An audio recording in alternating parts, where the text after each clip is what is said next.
குழந்தைகள் மற்றும் சிறார்கள் ஏனையவருடன் ஒருங்கிணைப்பை பேண இயக்கத்திறன்கள் உதவுகின்றன. இயக்கத்திறன்கள் இருவகைப்படும். நுட்ப இயக்கத்திறன் ஃபைன் மோட்டர் ஸ்கில்ஸ், மொத்த இயக்கம் சார்ந்த திறன் கிராஸ் மோட்டர் ஸ்கில்ஸ். நுட்ப இயக்கத்திறன்கள். நுட்ப இயக்கத்திறன் என்பது சிறிய தசைகளை, அதாவது கைகள், விரல்கள், மணிக்கட்டு ஆகியவற்றை ஊக்குவிக்கின்றது. உதாரணம் தவழுதல், தொழுதல் மற்றும் பற்றி பிடித்தல் ஆகியவற்றுக்கு பயன்படுகின்றன. இவ்வியக்கத்திறன்களுக்கும் அறிவாற்றல் சார்ந்த விருத்திக்கும் இடையே தொடர்புண்டு எனவும், இயக்கத்திறன்கள் மூலமாக மூளையின் சில பகுதிகள் தூண்டப்படுவதாகவும் ஆராய்ச்சிகள் கூறுகின்றன. நுட்ப இயக்கத்திறன் சார்ந்த விளையாட்டுக்கள். நுட்ப இயக்கத்திறன் சார்ந்த விளையாட்டுக்கள் சிறுவர்களின் ஒருங்கமைப்பு திறன் மற்றும் களம் ஆகியவற்றை ஊக்குவித்து அன்றாட செயற்பாடுகளை செவ்வனே செய்ய வழிவகுக்கின்றது. முத்துக்கள் அல்லது வடிவங்களை கோர்த்தல்.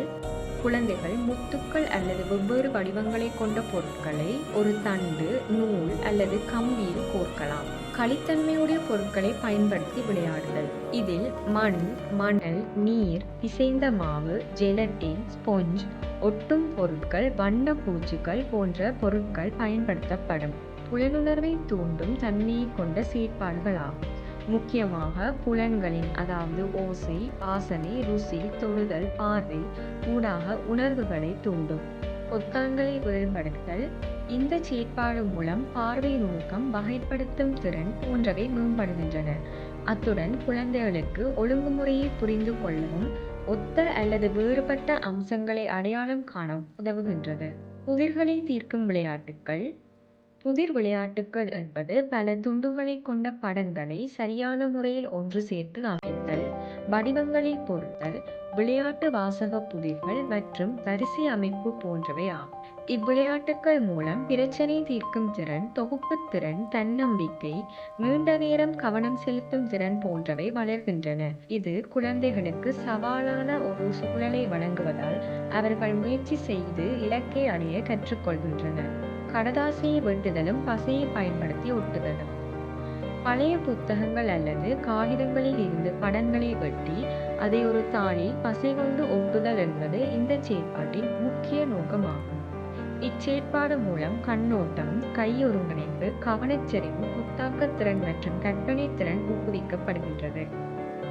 கரண்டியை பயன்படுத்தி திரவங்களை அள்ளுதல் அல்லது ஊற்றுதல்.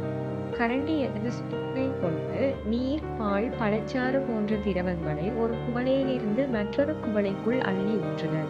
கவனச்செறிவு, சீரான இயக்கம் மற்றும் அளவீடுகள் சார்ந்த தெளிவான விளக்கத்தை பெற முடியும். மொத்த இயக்கம் சார்ந்த திறன்கள். மொத்த இயக்கம் சார்ந்த திறன்கள் என்பது பெரிய தசை தொகுதிகளை அல்லது உடல் அங்கங்களை அடிப்படையாக கொண்டு செய்யப்படும் அசைவியக்கங்கள் ஆகும். உதாரணம் நடத்தல், ஓடுதல் மற்றும் எறிதல். மொத்த இயக்கம் சார்ந்த விளையாட்டுகள் சமநிலை, ஒருங்கமைப்பு மற்றும் அறிவாற்றல் வளர்ச்சியை ஊக்குவிக்கின்றது. கல்வியல் வளர்ச்சியில் மொத்த இயக்கம் சார்ந்த திறன்கள் நுட்ப இயக்கத்திறன்களை விட அதிகளவு பங்கை வகிக்கின்றன. மொத்த இயக்கத்திறன் சார்ந்த விளையாட்டுகள். சுலபமாக அசையும் தன்மை, சுயமாக இயங்குதல் மற்றும் ஒட்டுமொத்த ஆரோக்கியத்திற்கு மொத்த இயக்கத்திறன்கள் அவசியமாகும். பந்து எறிதலும் பிடித்தலும். ஒருவர் பந்தை ஒரு திசையிலிருந்து வீசும்போது வேறொருவர் இன்னொரு திசையில் நின்று கொண்டு அப்பந்தை கைகளால் திறம்பட பிடிப்பதாகும். இது இயக்க மேம்பாடு மற்றும் சமூக ஒத்துழைப்புக்கு வழிவகுக்கும். தோப்புக்கரணம் மூளை செயற்பாடுகளை ஒருங்கிணைக்கும் பயிற்சியாகும். இதன் மூலம் நினைவுத்திறன், ஒருமுகப்படுத்தல் மற்றும் கவனத்திறன் மேம்படுகின்றது. துள்ளுதல். ஒரே இடத்தில் அல்லது ஒரு இடத்திலிருந்து மற்றொரு இடத்திற்கு கால்களை தூக்கி மேலே பாயும் செயலாம். இது ஒரு காலில் அல்லது இரு கால்களில் பரிமாறி செய்யலாம். நீச்சல் பயிற்சி. மெதுவாக தண்ணீரில் மிதப்பது, கைகள் மற்றும் கால்களை ஒருங்கிணைத்து நீச்சல் அடித்தல், நீரில் இருந்து குதிக்கும் பயிற்சி ஆகியவை உள்ளடங்கும். கூம்பு விளையாட்டு. குழந்தைகள் வெவ்வேறு நிறங்களிலான கூம்புகளை வரிசைப்படுத்தல், குறிக்கோளுக்கு தூரம் வைத்து ஓடிச் சேர்த்தல், கூம்புகளுக்கு இடையே நடத்தல் போன்றவை ஆகும். நடைப்பயிற்சி. நடைப்பயிற்சி என்பது ஒரு அடிப்படை இயக்க பயிற்சி ஆகும். இது தினசரி உடல் நலத்திற்கும் குழந்தைகளின் இயக்கவியல் திறன்கள் மேம்படவும் உதவுகின்றது.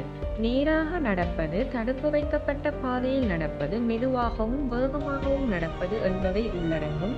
அத்துடன் நடப்பதன் மூலம் கால்கள், மூட்டுக்கள், தசைகள் செயல்படுகின்றன. சீரான சுவாசம் மற்றும் இரத்த ஓட்டம் நடைபெற உதவுகின்றது.